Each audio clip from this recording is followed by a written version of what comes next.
en pédagogie, on a une tendance à vouloir s'orienter vers ce qui est nouveau en éducation, vers ce qui est nouveau, nouveau étant nécessairement meilleur, mais en oubliant qu'on a une base sur laquelle on peut s'appuyer, qui, depuis 30, 40 ans, nous donne des résultats qui sont constants, qui sont solides, puis qui nous orientent toujours, finalement, vers des bases qui sont similaires, c'est-à-dire, je le disais tantôt, dans un contexte de formation, ce qui va aider, finalement, le plus l'apprentissage, c'est la façon dont la formation va être offerte, c'est-à-dire si c'est en présentiel, c'est la façon dont le prof va animer, la façon dont les apprentissages vont être vécus par les apprenants. Si c'est en ligne, ben c'est la structure, le design du cours. Et ça, c'est quelque chose sur lequel on peut s'appuyer de façon quand même solide.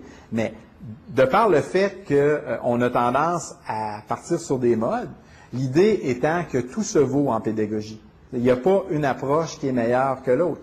Ben, je suis désolé, parce que quand on regarde les travaux qui ont été faits à partir de données probantes, oui, il y a des approches qui donnent de meilleurs résultats que d'autres, et il y a certaines approches qui donnent des résultats carrément négatifs. Je pense entre autres à toutes les approches qui mettent plus l'accent sur l'entrée par la complexité. Ben, le problème de l'entrée par la complexité, je le mentionnais tantôt, c'est quand il y a trop d'informations qui est présentée à l'apprenant. Le problème que ça génère, c'est une surcharge au niveau de la mémoire de travail. La compréhension ne peut pas s'effectuer. Et à ce moment-là, l'apprentissage ne se fait pas. Et ça, c'est quelque chose qui est bien documenté. Mais malgré ça, on va continuer sur une base plus, je dirais, d'un discours rhétorique à faire la promotion de ce type d'approche-là. Je pense qu'on est aussi du côté francophone.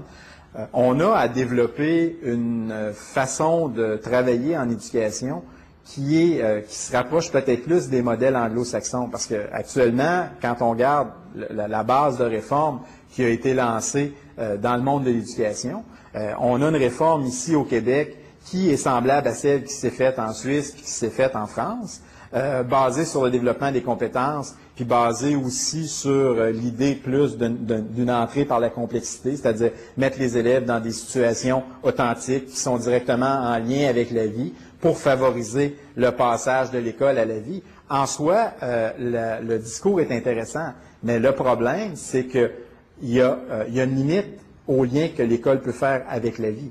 Donc, à ce moment-là, le danger, c'est qu'il faut se rappeler que quand on est en situation d'apprentissage, si on veut arriver à faire les apprentissages qui sont proposés, il faut d'abord avoir une base qui va nous permettre de s'approprier. On apprend à partir de ce qu'on connaît déjà. Si j'ai aucune base de connaissances face à ce qui m'est présenté, je vais devoir y aller de façon plus graduelle. Quand on regarde les experts qui font face à la complexité, c'est souvent ce qu'on va nous dire, les experts sont en mesure de résoudre des tâches complexes. Donc, à ce moment-là, si on veut amener nos élèves à devenir experts, plaçons-les devant la complexité. C'est un peu réducteur comme raisonnement, parce que ce qu'il faut avoir en tête aussi, c'est que devenir un expert, ça prend 10 ans, à raison de 4-5 heures par jour à tous les jours. Fait que les experts ont commencé par des tâches simples pour arriver ensuite à faire face à la complexité.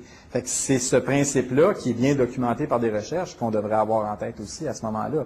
Ce qui fait que, pour revenir à ce que vous mentionniez, Yvan, moi je pense que un des problèmes qu'on a en éducation et en pédagogie, c'est que le fait d'être victime de modes comme ça fait en sorte qu'en termes de crédibilité, on est un peu en manque de crédibilité aussi. Ce qui fait qu'on manque un peu de sérieux en éducation et que les collègues de d'autres disciplines peuvent nous regarder en disant « Écoutez, ce que vous proposez, finalement, ça ne tient pas la route. » Mais oui, quand on part sur, excusez l'expression, sur certaines ballons, ben on tend à légitimer ce raisonnement-là.